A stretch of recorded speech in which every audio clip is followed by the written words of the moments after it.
पुराने कस्बे के बीचों बीच खंडहर बनी एक हवेली खड़ी थी, जिसे लोग आंखों वाली हवेली कहते थे। कहा जाता था कि रात के समय हवेली की खिड़कियों में लाल चमकती आंखें दिखाई देती हैं। कोई नहीं जानता था कि वह क्या है, आत्मा, जानवर या कोई और रहस्य। तीन दोस्त आदित्य, रिया और कबीर रोमांच पसंद थे।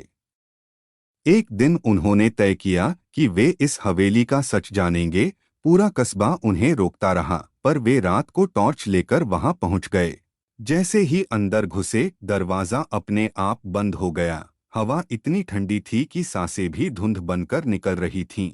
हवेली के अंदर दीवारों पर पुराने चित्र लगे थे, लेकिन अजीब बात यह थी कि हर चित्र की आंखें उन्हें घूर रही थीं। रिया ने हल्के डर से कहा, "ये सिर्फ पेंटिंग्स ही हैं, है ना?"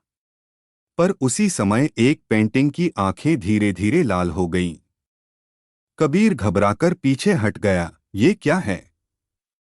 कोई हमें देख रहा है।" वे आगे बढ़े। सीढ़ियों पर जाले थे, पर जालों के बीच ऐसी गहरी खरोंचें थीं जैसे कोई जानवर पंजे से मारकर गुजरा हो। ऊपर जाते ही एक कमरा मिला, जिसकी दीवारों पर बिल्ली जैसे चेहरों की आकृतियां थीं। पीछे से म्याऊं जैसी आवाज गूंजी, पर वह साधारण आवाज नहीं थी, गहरी, खुरदुरी और डरावनी। आदित्य बोला, "ये बिल्ली की आवाज नहीं लग रही।" उसी समय दरवाजा बंद हो गया और कमरे की लाइटें झपकने लगीं। खिड़की के बाहर दो चमकती लाल आंखें दिखाई दीं। रिया चिल्लाई, "ये वही आंखें हैं जिनकी लोग बात करते थे।" आंखें खिड़की के अंदर आने लगीं, धीरे धीरे, जैसे किसी अदृश्य शरीर पर लगी हों।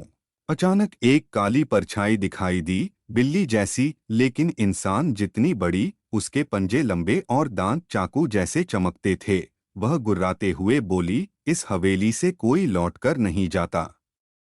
तीनों डर के मारे भागे। सीढ़ियां कांप रही थीं, हवेली जैसे उन्हें रोकने की कोशिश कर रही थी। कबीर फिसलकर गिर पड़ा। परछाई उस पर झपटने लगी। आदित्य ने टॉर्च सीधा उस पर फेंकी। रोशनी पड़ते ही परछाई चिल्लाई और वापस धुंध में बदलकर गायब हो गई। वे तीनों जैसे तैसे मुख्य दरवाजे तक पहुंचे, लेकिन दरवाजा बंद था। तभी पीछे से आवाज आई, "तुम रोशनी से बच गए, लेकिन अगली बार अंधेरा तुम्हें पकड़ेगा।" दरवाजा अचानक खुल गया, जैसे हवेली ने खुद उन्हें बाहर फेंक दिया हो। वे सड़क पर गिर पड़े। पीछे मुड़कर देखा, खिड़की में फिर वही लाल आंखें चमक रही थीं, जैसे चेतावनी दे रही हों। तीनों कस्बे वापस भाग गए और कसम खाई कि वे कभी हवेली का नाम भी नहीं लेंगे। लेकिन रात को सोते हर किसी को खिड़की पर वही दो लाल आंखें दिखीं, जैसे कि हवेली की आंखें अब उन्हें छोड़ने वाली नहीं थीं। ऐसा ही वीडियो देखने के लिए सब्सक्राइब करें।